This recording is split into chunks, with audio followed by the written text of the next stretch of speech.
Y factor के इस खास एपिसोड में आज हम पहुंचे हैं भारतीय विद्या भवन।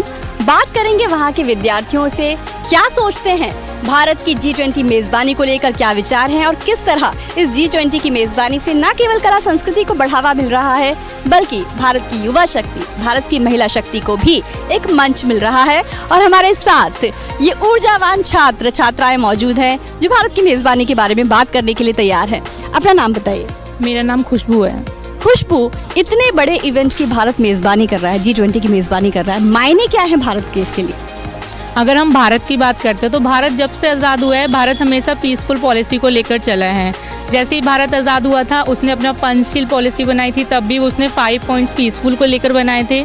1974 में जब हमारा परमाणु परीक्षण हुआ था उस टाइम पे भी उन्होंने पीसफुल को एग्जिस्टेंस के लिए बनाया था कि हम तभी हम अपने न्यूक्लियस यूज़ करेंगे, तब हम पे कोई अटैक करेगा, अदरवाइज़ हम नहीं करेंगे। उसी को रिलेटेड अगर हम बात करते हैं अपने G20 से, तो भारत उसी की मेज़बानी यहाँ पर भी कर रहा है कि हर चीज़ वन होनी चाहिए हमारी, वन फैमिली वन फ्यूचर।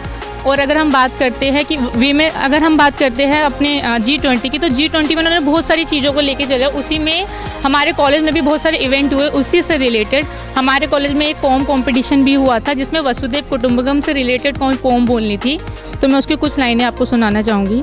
पर लैंगिक उभय लैंगिक भी तो मानव है, क्यों करते हो भेदभाव, समानता से मानवता का धर्म निभाकर मन में रखो संभाव।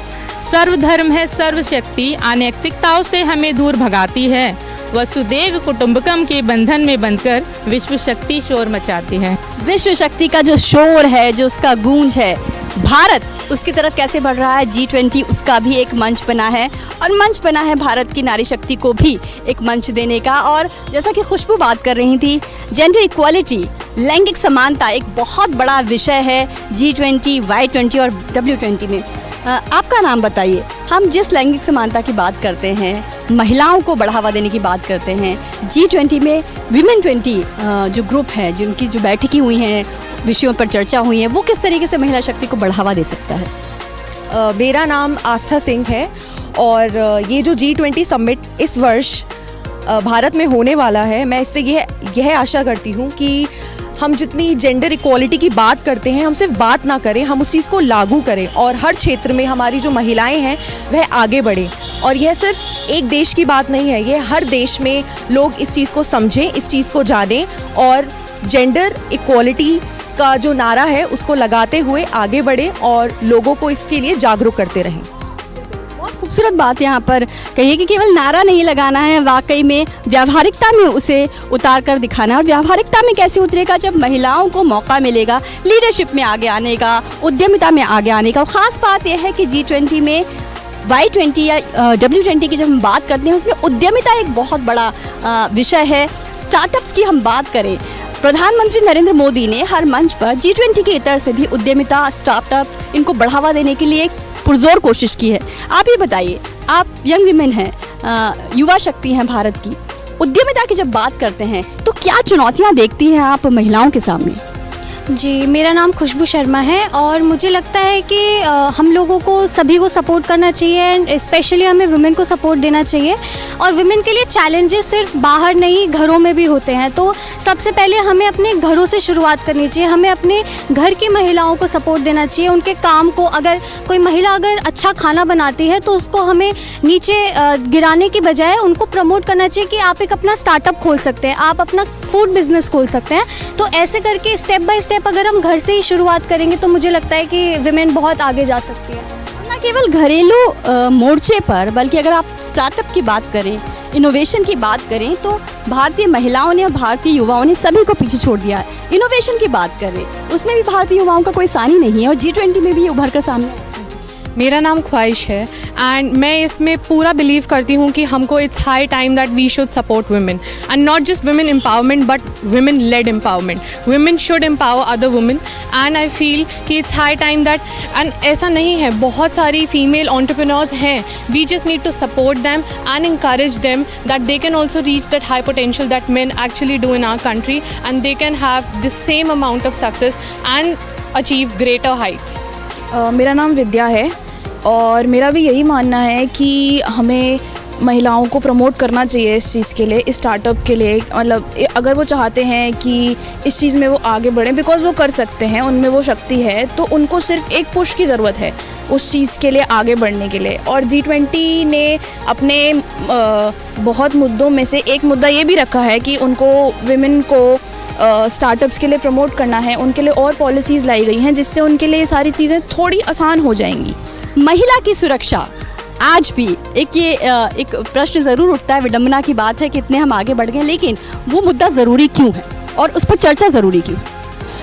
इस पर चर्चा इसलिए ज़रूरी है क्योंकि आज भी हमारा जो देश है इन टर्म्स ऑफ फैमिली देखें, हम अभी भी थोड़े बैकवर्ड है, लेकिन हम आगे बढ़ सकते हैं। इतने वक्त से हम सती प्रथा से हम विडो रीमैरिज तक आए हैं, हम यहाँ इतने वोटिंग राइट्स तक आए हैं, तो हम काफ़ी आगे बढ़ सकते हैं इससे। अब हम स्टार्टअप में आ चुके हैं, women are participating in war, they are protecting our national boundaries, so I think घर से शुरुआत होगी तो हम इंटरनेशनल लेवल तक काफ़ी आगे बढ़ सकते हैं। आज के दौर में साइबर सुरक्षा की अगर हम बात करें, कौन है इस पर जो बात करना चाहेगा साइबर सुरक्षा को लेकर, कितना इम्पोर्टेंट है अगर महिलाओं की बात करें? मेरा नाम कृतिका मलिक है और ये मुद्दा वाकई में बहुत ज़रूरी था उठाना, क्योंकि जैसे हमारे देश में ही देखा जाए बहुत सारे साइबर क्राइम्स आ रहे हैं। यूपीआई इंडिया में ही इन्वेंट हुआ था, लेकिन क्या है कि क्राइम्स इतने बढ़ गए हैं कि अब लोग डरते हैं, ऑनलाइन बैंकिंग से डरते हैं, नेट बैंकिंग से डरते हैं, कहीं ना कहीं लोगों के मन में ये डर बैठ गया है। तो ये मुद्दा जब G20 में उठा तो लोगों को उम्मीद मिली कि हाँ अब कुछ चेंजेस होंगे, अब एक साइबर क्राइम फैसिलिटी प्रोवाइड की जाएगी, सिक्योरिटी प्रोवाइड की जाएगी, एक्शंस लिए जाएंगे ताकि उनको मुश्किलों का सामना ना करना पड़े। तो साइबर सुरक्षा से लेकर महिलाओं से जुड़े तमाम मुद्दों पर G20 में चर्चा हुई है और अब बात G20 में उस विषय की करते हैं जिसने भारत की साख पूरी दुनिया में बढ़ाई है, और वो है हमारी कला और संस्कृति।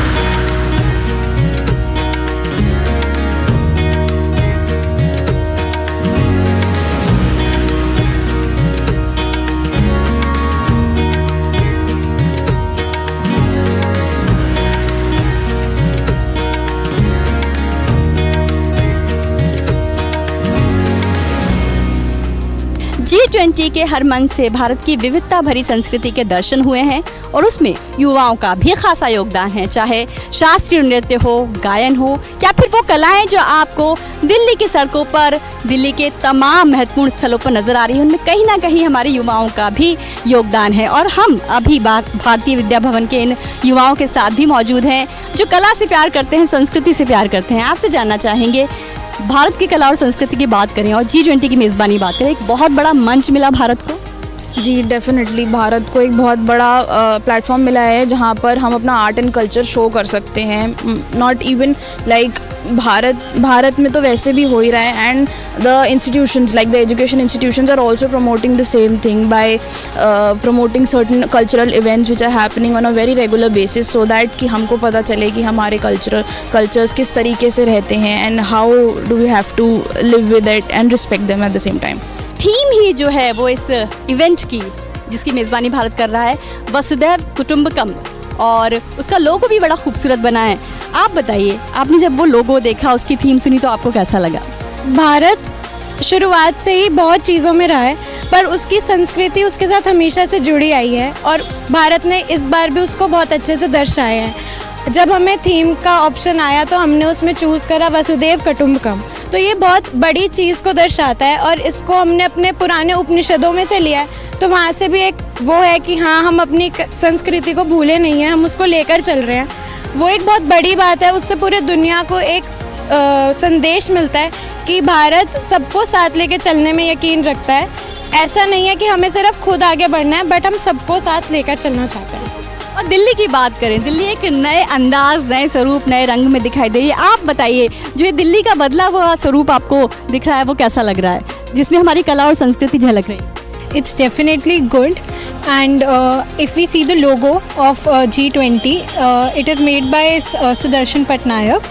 तो उन्होंने इंडिया का नेशनल फ्लावर लोटस उस लोगो में इंक्लूड करा है, तो ऑब्वियसली वो हमारी संस्कृति को दर्शाता है। एंड वो सब चीज़ें अब भारत में और इनफैक्ट दिल्ली में जहाँ पे सारे डेलीगेट्स आ रहे हैं वहाँ पे इंक्लूड की जा रही हैं।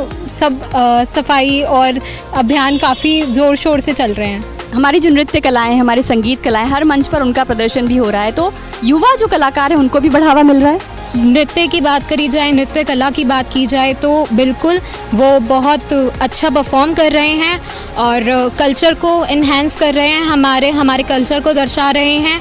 और कला और संस्कृति की बात अगर चली है और बात अगर कविताओं की ना हो कोई है जो हमारे साथ थीम को लेकर या भारत के इस मेज़बानी को लेकर अपने साथ कुछ शब्दों के माध्यम से साझा करना चाहेगा? जी। वसुधैव कुटुंबकम के संदेश को हर जन से वाकिफ कराना है।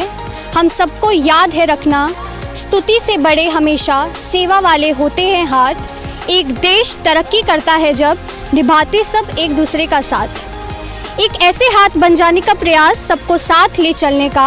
अगर कोई फिसले तो उसकी उंगली थाम उसे पकड़ने का। हर जन को सुरक्षित रखने का, जीवों के प्रति सेवा भाव रखने का।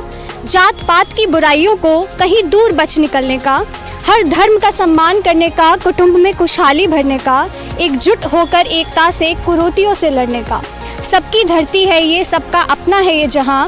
घुल मिल कर रहना है हमको, सर उठाकर रहना है हमको। वसुधैव कुटुंबकम। बहुत ही सुंदर, तालियां बजनी चाहिए आपके साथी के लिए। तो ये जो भावना भरी है G20 ने सभी के भीतर, और आप कह रही थी, स्तुति की बात कर रही थी, स्तुति उन हाथों की जानी चाहिए जिन्होंने सेवा की है। और अब आतिथ्य की बात करें, इतना बड़ा देश जिसमें इतनी सारी चुनौतियां, इतनी बड़ी जनसंख्या, लेकिन जहां मेज़बानी की बात आई, जहां हॉस्पिटैलिटी की बात आई, भारत ने कहीं कोताही नहीं छोड़ी। हम इस हॉस्पिटैलिटी पे आते हैं, आतिथ्य पर आते हैं। भारत का जो आतिथ्य है, उसकी जो मेज़बानी है, उसने सच में दुनिया को नतमस्तक किया है, खासकर G20 की बात करें। मैं इस चीज़ से बिल्कुल अग्री करती हूँ, बिकॉज़ जब से हम पैदा होते हैं हमको यही सिखाया जाता है कि कोई भी घर पे आ रहा है सबसे पहले उसके पैर छूने, सबसे पहले उनको नमस्ते करना है।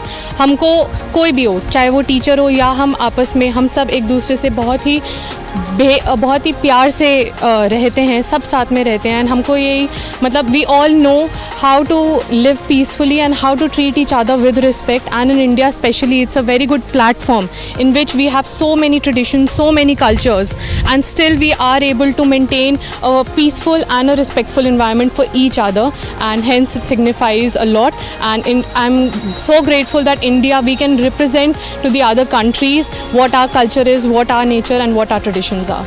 और कला और संस्कृति केवल अपने जो खूबसूरत चीज़ें हैं, अपनी जो सुंदरता है, उसको उजागर करने का माध्यम ही नहीं है, बल्कि लोगों को करीब लाने का माध्यम इस G20 में बनी है। क्या आप भी इस बात से इत्तेफाक रखती हैं, मानती हैं कि कला संस्कृति ने, भारत की कला संस्कृति ने दुनिया के तमाम देशों को जोड़ दिया? हाँ जी, बिल्कुल मैं इस बात से एग्री करती हूँ। भारत एक ऐसा देश है कि यहाँ पे इतने सारे डांस फॉर्म्स हैं, इतने सारे कल्चर्स हैं कि एकजुट होए बिना ये पॉसिबल ही नहीं है। बाकी देशों को भी पता लगता है कि हाँ, इंडिया की कितनी रिच डाइवर्सिटी है, कितने रिच कल्चर्स हैं, इतने डांस फॉर्म्स हैं। इवन एजुकेशनल इंस्टीट्यूशंस में जो आजकल प्रोग्राम्स हैं वो भी टेलीकास्ट हो रहे हैं। हमारे अपने कॉलेज में भी आह्वान का ऑर्गेनाइज किया गया था। तो हाँ, ये लोगों को पता लग रहा है, बाकी देशों को पता लग रहा है कि या India is the best. Yes ma'am, मेरा भी यही मानना है कि जो हमारा देश है वो कल्चरली बहुत डाइवर्स है, और हम जो है सारे लोग मिलजुल के अपने सारे फेस्टिवल्स मनाते हैं, सारी चीज़ें सेलिब्रेट करते हैं। और जहाँ पे हमारे कल्चर की बात आती है, भारतीय विद्या भवन में ही हम इतने सारे सेलिब्रेशंस करते हैं, इवेंट्स करते हैं, जिसमें हम G20 की थीम का बहुत ज़्यादा ध्यान रखते हैं। चाहे फिर वो डांसिंग हो, सिंगिंग हो, हम सारे ही प्रोग्राम्स में मिलजुल के पार्टिसिपेट करते हैं और अपने कल्चर को प्रमोट करते हैं। Ma'am, I think it is said that India in coming times will be the third largest economy.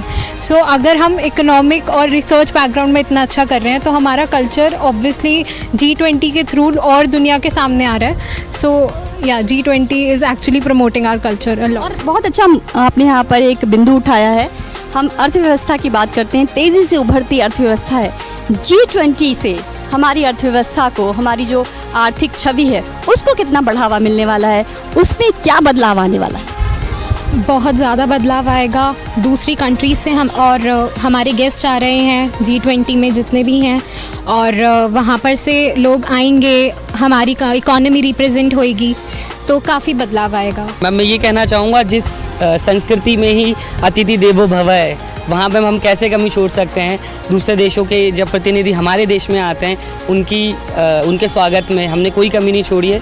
हम हम जितना बेहतर कर सकते थे उतना हमने किया है। और मैम हमारे लिए बहुत गर्व की बात है कि भारत G20 की अध्यक्षता कर रहा है। G20 की अध्यक्षता से आर्थिक मोर्चे पर बड़े बदलाव हम होते देखते हैं, खासकर विमेन 20 की बात करें और युवाओं की बात करें, उद्यमिता को बढ़ावा देना है। हर विषय जिसमें युवाओं और महिलाओं को बढ़ावा देने की बात की जा रही है, कहीं ना कहीं उसे आर्थिक आत्मनिर्भरता से जोड़ा जा रहा है। आप क्या सोचती हैं इसके बारे में? मैम मेरा नाम नंदिनी है। आर्थिक निर्भरता बहुत ज़रूरी है क्योंकि आजकल के जो ट्रेंड्स हैं, एक फिनेंशियल इंटरडिपेंडेंस जो है, इंडिपेंडेंस भी है और मनी मैनेजमेंट है, ये बहुत अच्छे से मैम पहले भी हमारे घरों में होता था कि घरों की औरतें जो हैं वो पैसे जोड़ा करती थी, चाहे वो बुनती थी या फिर वो अपने हस्बैंड का कुछ अमाउंट सेव करती थी ताकि वो यूज़ कर सके। बट आजकल हमारे पास इतने ट्रेंड्स आ गए हैं, हमारे टीचर्स हमें सिखा रहे हैं या फिर हम स्टार्टअप से सीखते हैं हम कैसे इन्वेस्ट करें अपनी मनी को 10 फोल्ड्स में या कितने भी फोल्ड्स में हम कैसे ग्रो करें। तो मैम इकोनॉमी के लिए मनी का होना बहुत ज़रूरी है डेफिनेटली, एंड उसके लिए हमें सीखना चाहिए that how do we save money, how do we manage money and everything. जलवायु परिवर्तन की हम बात करें, क्लाइमेट चेंज की बात करें, कितना बड़ा मुद्दा है आज ये? Climate change तो is a big matter as of now. Why? Because the surroundings have been changing in such a manner कि वो कहीं ना कहीं बहुत problem create कर रही हैं for the population. But जो मुद्दा ये उठाया है, आई थिंक ये बहुत अच्छा स्टेप है क्योंकि बहुत इम्पॉर्टेंट था ये इंडिया और वर्ल्ड वाइड ये बहुत ज़्यादा इम्पॉर्टेंट स्टेप था because it was very much necessary. So हमारे जो स्टार्टअप्स हैं अब वो सस्टेनेबिलिटी की बात कर रहे हैं, वो इको फ्रेंडली प्रोडक्ट्स की बात कर रहे हैं और ये अपने आप में एक बहुत अच्छा साइन है कि युवा उस चीज़ को महसूस कर रहा है। हाँ जी, ये एकदम सच बात है। अब अगर हम अपना स्टार्टअप चलाते हैं या कुछ भी चलाते हैं तो हम इस दिमाग में रखते हैं कि हमारे एनवायरनमेंट को किसी भी चीज़ का हार्म ना पहुँचे। हम देखते हैं अगर हम कुछ पैकेजिंग का चला रहे हैं, अपनी किसी चीज़ की दुकान खोलते हैं तो हम देखते हैं कि हम प्लास्टिक बैग की जगह पेपर बैग को इस्तेमाल करें। हम अगर रेस्टोरेंट्स वगैरह खोल रहे हैं तो हम वहाँ पर डिस्पोजेबल चीज़ें ज़्यादा इस्तेमाल कर रहे हैं जो ज़्यादा प्लास्टिक वगैरह की नहीं बनी हुई है। तो इस तरीके से जो यूथ है हमारी कंट्री का वो अब क्लाइमेट को ध्यान में रखते हुए, सारी सस्टेनेबिलिटी को ध्यान में रखते हुए आगे बढ़ रहा है।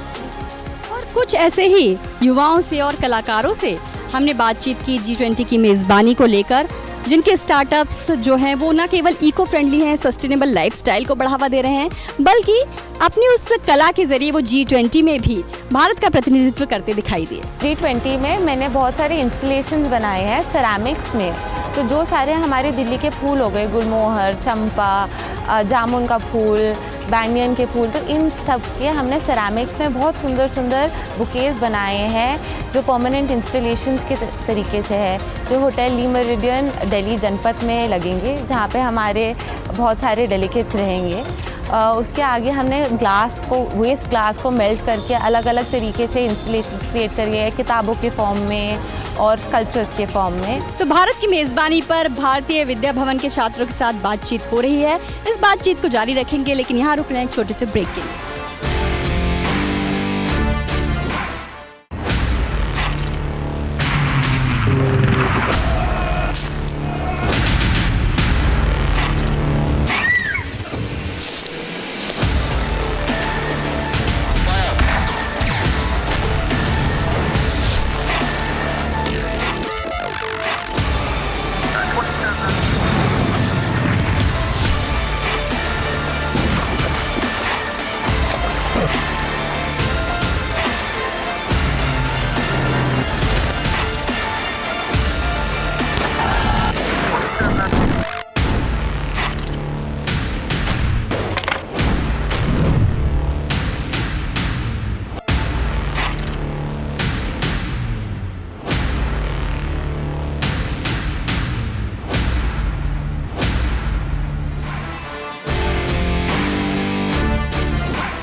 G20 की मेज़बानी को लेकर भारतीय विद्या भवन के छात्रों के साथ बातचीत कर रहे हैं। कला संस्कृति पर बात की, महिला उद्यमिता पर बात की, युवाओं को किस तरह बढ़ावा मिल रहा है इस पर बातचीत की।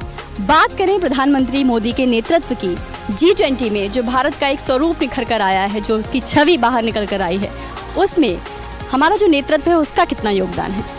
मुझे लगता है इसमें हमारे प्रधानमंत्री का बहुत ही बड़ा सहयोग, योगदान सब मतलब है, क्योंकि आज से पहले भी बहुत लीडर्स आए बट G20 को मिलना इंडिया को और इस तरीके की प्रेजेंटेशन वो शायद पहली बार ही हो रही है और इसका पूरे इंडिया में बहुत ही ज़्यादा उससे वेलकम कर रहा जा रहा है। जिस तरीके से जो मीटिंग्स हो रही हैं, तो मुझे लगता है वो अपने आप में एक बहुत बड़ी बात है और बहुत बड़ा मैसेज है जो पूरे वर्ल्ड वाइड जा रहा है।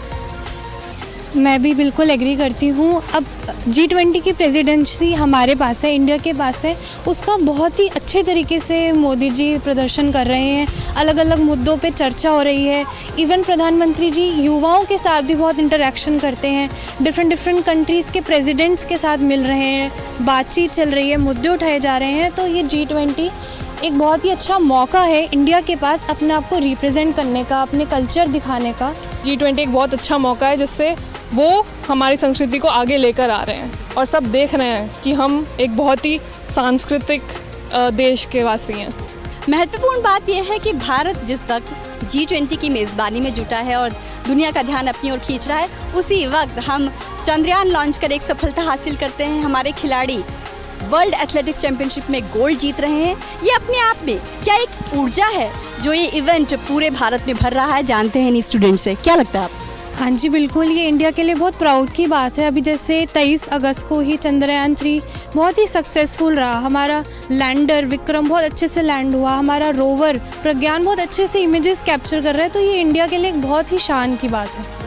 ऐसा लगता है कि एनर्जी का इंजेक्शन है, एक ऊर्जा की डोज मिली है भारत। डेफिनेटली ऊर्जा की डोज डेफिनेटली सबको मिली है और इस समय भारत हर क्षेत्र में आगे है।